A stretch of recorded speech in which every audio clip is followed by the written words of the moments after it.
Absolutely. Unless I've come back from some war-torn hellhole with the mother of all towns. Were you surprised when you heard he'd killed himself?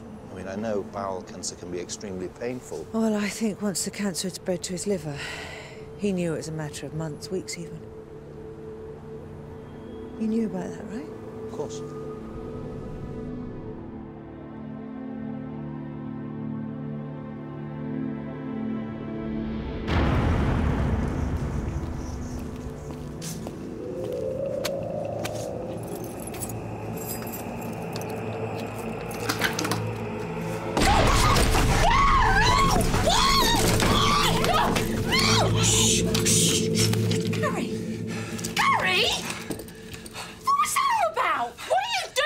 So sorry, Ruthie. I didn't know who else to turn to.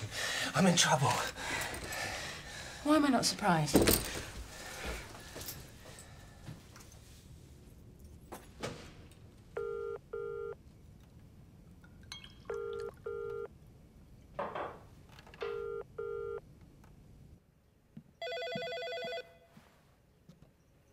If this isn't hugely important, I hope your passport's up to date. Harry, it's me.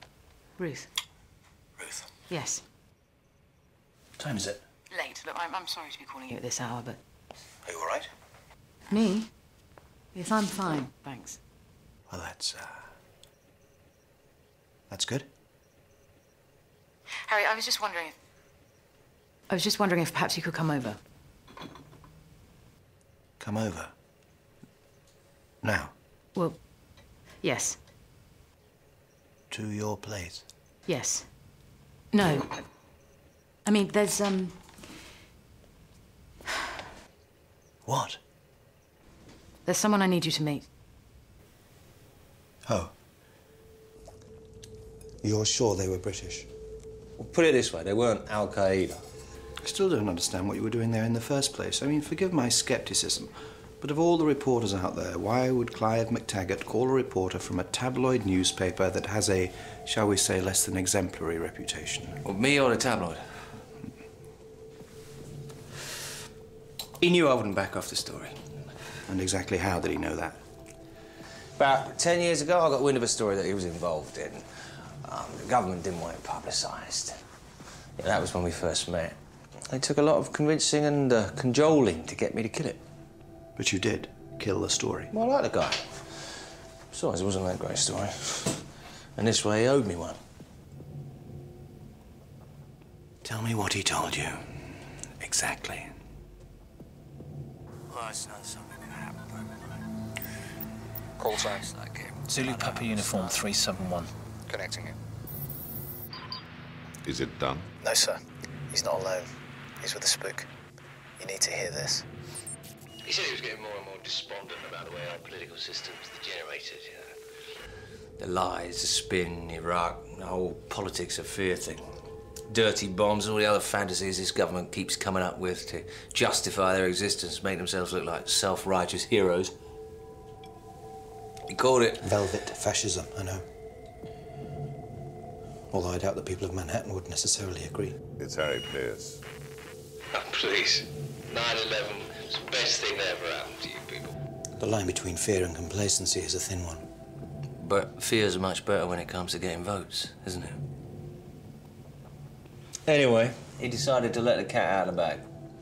He told me he'd spent the last year writing a book. He said he thought the country could use an injection of hard truths. He told me he wasn't going to leave anything out. Regardless of the Official Secrets Act. Well, that's what he wanted me for. I mean, anything can come out if you're willing to take the flak, you know that. It's one of the marvels of the internet. You know, once something's out there, it is out. Takes on a life of its own. Did he give it to you? That's what I went out there for. I don't bother. I'm sure that little bestseller's long gone by now. Must be backed up somewhere. Maybe he emailed it to his lawyer or two. Forget it. McTaggart was from another age. He didn't even own a computer. He was strictly a pen and paper man.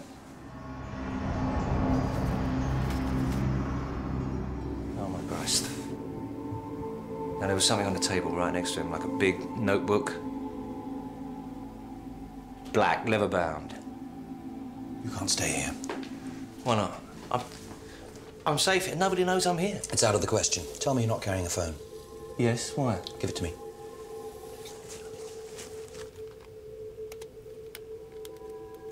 Well, They could have tracked you to this house. How did you get here? We're losing our window of opportunity. I moved to the city, then I got a tube here. My car is still at his house. So they already know who you are. Ruth, you can't stay here either. Adam can take you to a safe house. What do you want us to do, sir? What do you mean they already know? Sir. Am I in danger here? You're gonna protect me? Sir. Stand down. Stand down and get out of there. Understood.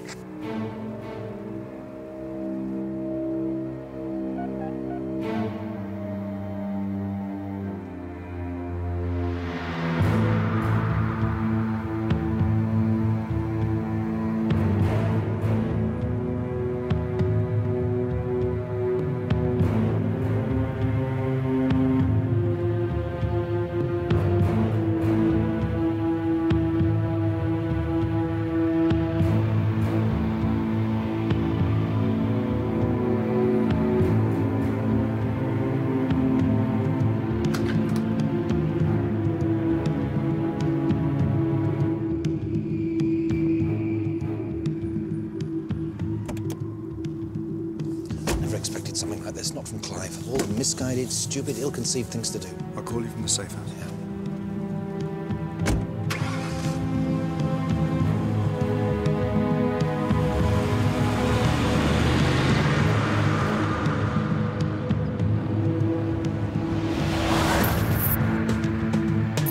I spoke to a friend of mine at Special Branch. The only car at the house was McTaggart's. OK, we need to know who else knew about this book, besides Hicks. Clive wasn't an idiot. This is not something he would have shared with anyone until it was ready.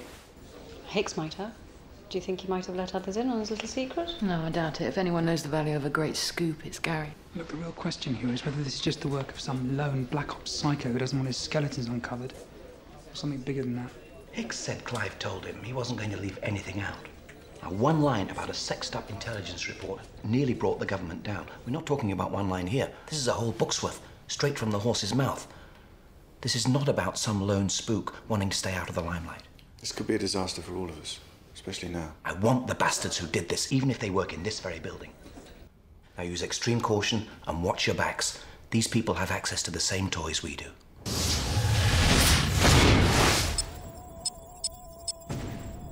No. Well, his face was different. Different size. No, his mouth was sort of different. Different how? Well, I only saw the guy for a few seconds. I didn't date him, for God's sake. Sorry.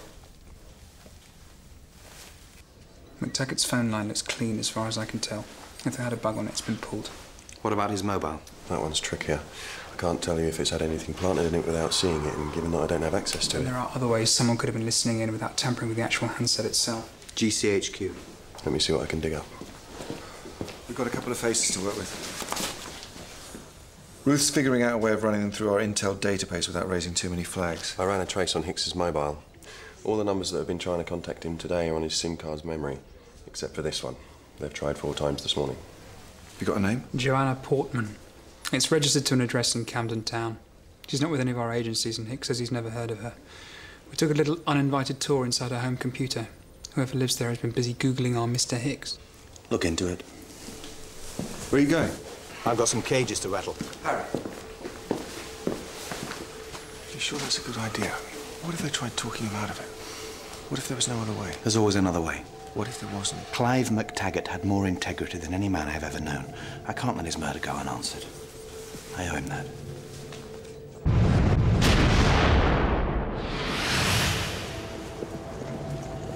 Clive's death really got to you.